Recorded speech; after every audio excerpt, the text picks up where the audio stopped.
Paul, kamusta na kayo ni Randy? Ewan ko, okay lang. Hindi naman nag-uusap eh. Baka nakalimutan na niya ako. Kamusta na ba? Kamusta na siya? Ayun. Nag-leave sa opisina. Naguguluhan daw siya eh. Problema na sa opisina, problema pa sa inyo. Tapos, nakikita pa niya pagmumukha ng Giovanni ngayon. Hindi siya makapagtrabaho ng maayos. Anak, kumustahin mo na kaya? Bakit ba kasi kayo nag-aaway? Kung talagang kaibigan mo lang siya, edi maging kaibigan ka sa kanya. Gusto ko na siya, no?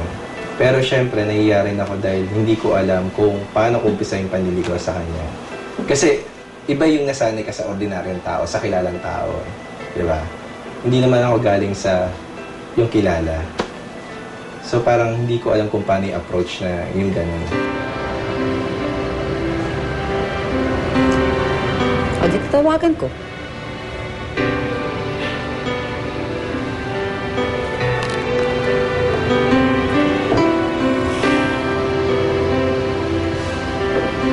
Kumusta ka na?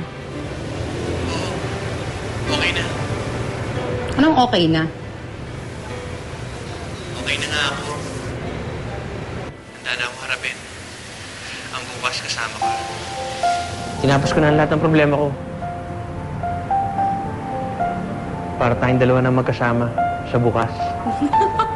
Eto naman, kinilig agad. Hoy, hindi ah. Ang kapal mo, babawi ka pa sa akin. Eh bakit ka nagbablush? Hindi ah. Okay lang yan. Bagay naman sa damit mo eh.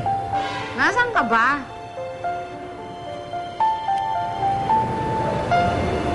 Hello? Nandito, tabi mo.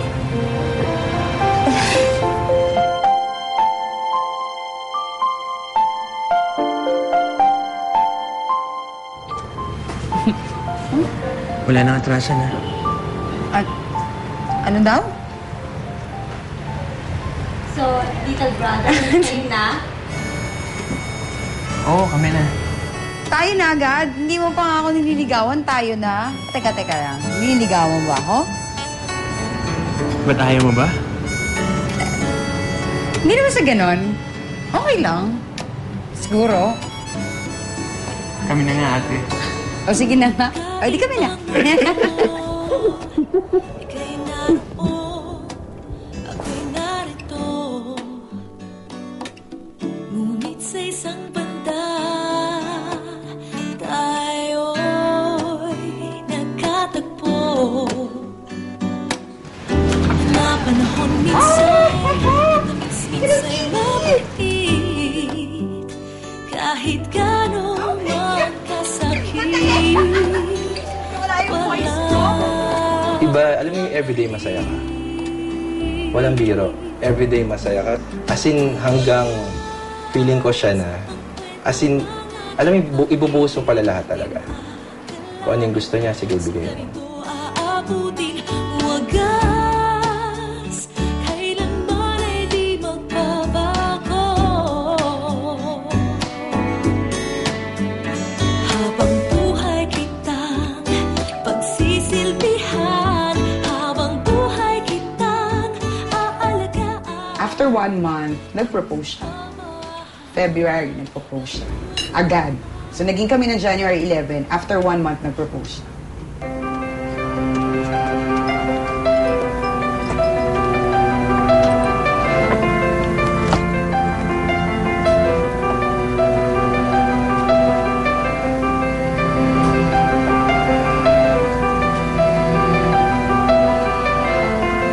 Pakasalan mo. Oo naman.